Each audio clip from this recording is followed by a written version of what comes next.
हरे कृष्णा।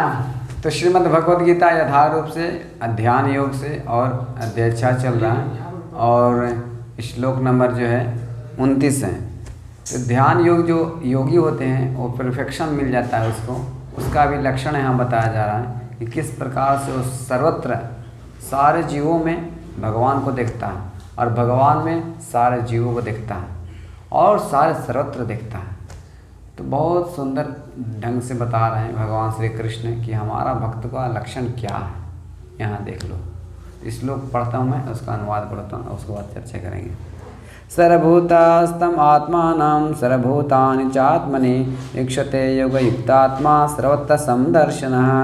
अनुवाद: वास्तविक योगी समस्त जीवों में मुझको तथा मुझ में समस्त जीवों को देखता है।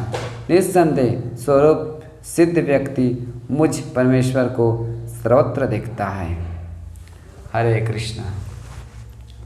तो बहुत अच्छा बताया कि अगर आपको योगी कोई दाढ़ी बनाकर चाहे कुछ ऐसा नहीं, वो लक्षण नहीं बता रहा है, जो लक्षण हकीकत है भगवान खुद बता रहे हैं कि जो योगी यानी जो भक्त हैं वो सारे जीवों में भगवान को देखता है। भगवान बहुत जगह ऐसा बात की है, ईश्वरो सर्वभूतानां हृदय से अर्जुन तिष्ठति, कि हृदय में विराजमान भगवान है, वही योगी परमात्मा रूप में उनको देखते हैं। और बहुत जगह बोलते हैं कि विद्या विनय संपन्ने ब्रह्मणि गवि हस्तनि शुनि चैव स्वपाकेचा पंडिता समदर्शिना। वो समदर्शी देखता है, वो परमात्मा रूप में देखता है, ये एक योगी का लक्षण है। और फिर बताते हैं कि भगवान में सारे जीवों को देखता है, भगवान में सारे जीवों को देखता है। जैसे मैया यशोदा ने एक छोटा सा मुख, कृष्ण का छोटा बाल कृष्ण थे, उसके मुख में सारे ब्रह्मांड को देखें। और इसके साथ साथ में भगवान को सर्वत्र देखता है। तो हम इसको कैसे पता करें कि भगवान के जो सर्वत्र देखता है योगी का परफेक्शन हो गया है।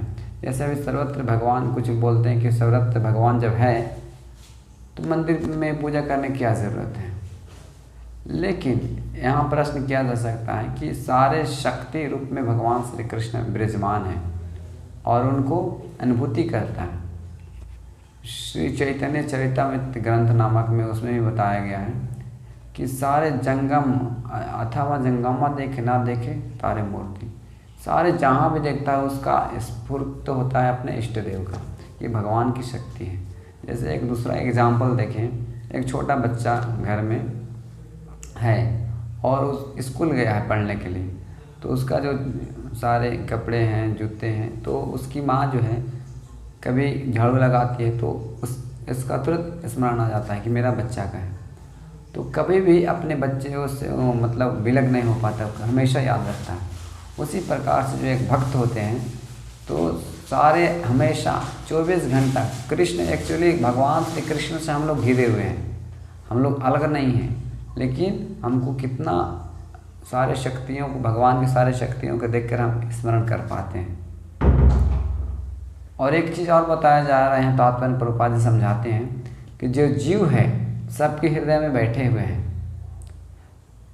अलग अलग विष्टि रूप में बैठे हैं अलग अलग, लेकिन परमात्मा सबके हृदय में बैठे हैं और सारे परमात्मा रूप में सारे दुख, सारे जीवों का दुख जान सकते हैं, जानते हैं।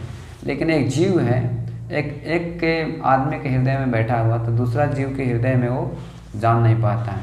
यही अंतर है जीव और परमात्मा में, एक आत्मा में और एक परमात्मा में। इस प्रकार से जो योगी परफेक्शन हो जाता है तो अपने आप को क्या समझता है, जीवीर स्वरूप है कृष्ण नित्य दास, उसका कृष्ण का नित्य दास अनुभूति होने लगता है। तो ये है परफेक्शन। कोई भी भक्त है तो ये परफेक्शन है।